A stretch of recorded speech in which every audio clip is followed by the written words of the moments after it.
The small community of Faux-A-Chaux in Castries erupted in violence on Wednesday night, leaving one man injured with a gunshot wound. So what caused the melee that has left social media awash with videos of an all-out brawl, confrontations with authorities, and bystanders scurrying for safety after a gunshot pierced the night sky in the community? A conflict escalated in the community of Faux-A-Chaux on Wednesday night at approximately 7:55 p.m., resulting in one man receiving gunshot wounds to his legs. One resident recounts that incident to News Force.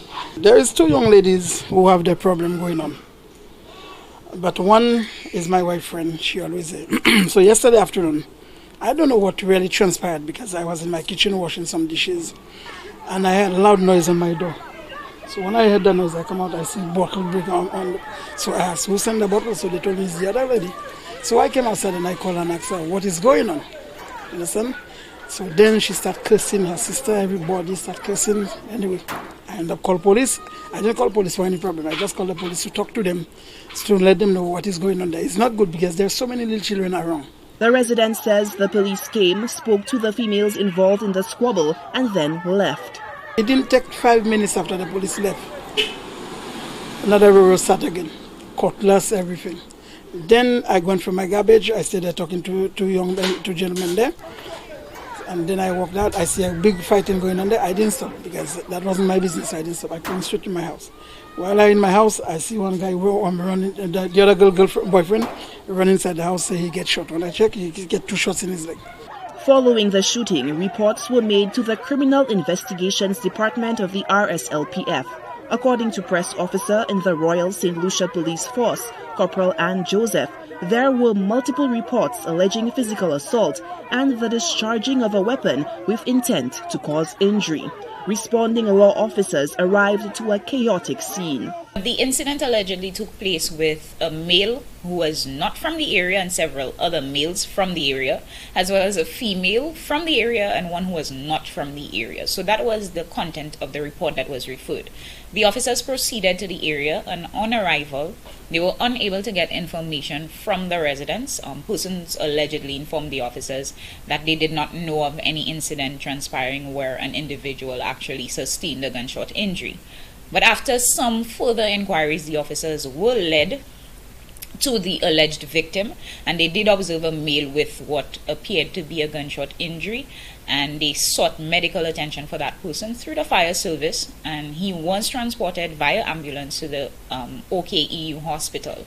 Officers radioed the Special Service Unit SSU for backup. Corporal Joseph says the SSU conducted a search on a vehicle. However, despite the compliance of the occupants, chaos ensued when an errant bystander took exception and began hurling insults at the officers. That individual further threatened one of the officers who was there, so it was decided that he would have been arrested for the threat and obstruction.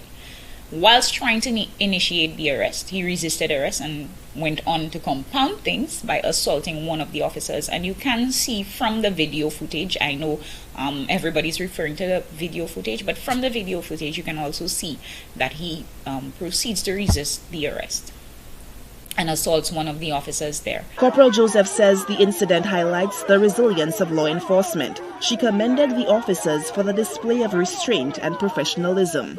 A stray bullet could have gone into a home, or somebody standing by a child could have been killed, an adult, whoever it is, somebody who's not involved in what the fracas that was going on could have been severely injured or even killed.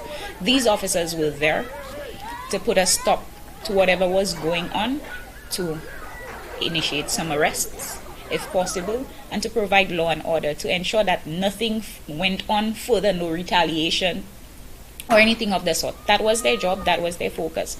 And going in there, that individual who proceeded to attempt to obstruct the officers from conducting their duties, executing their duties, that individual, what we can say is that that is outright wrong.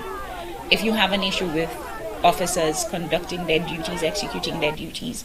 There are legal ways of going about challenging the behavior of officers. The Faux-A-Chaux brawl comes on the heels of a shooting at Marigot on Tuesday night, which left 5 people injured, and the shooting death of a man whose body was found at Wapatat Castries Wednesday morning. From the community of Faux-A-Chaux, Solange Alfred, HTS News Force.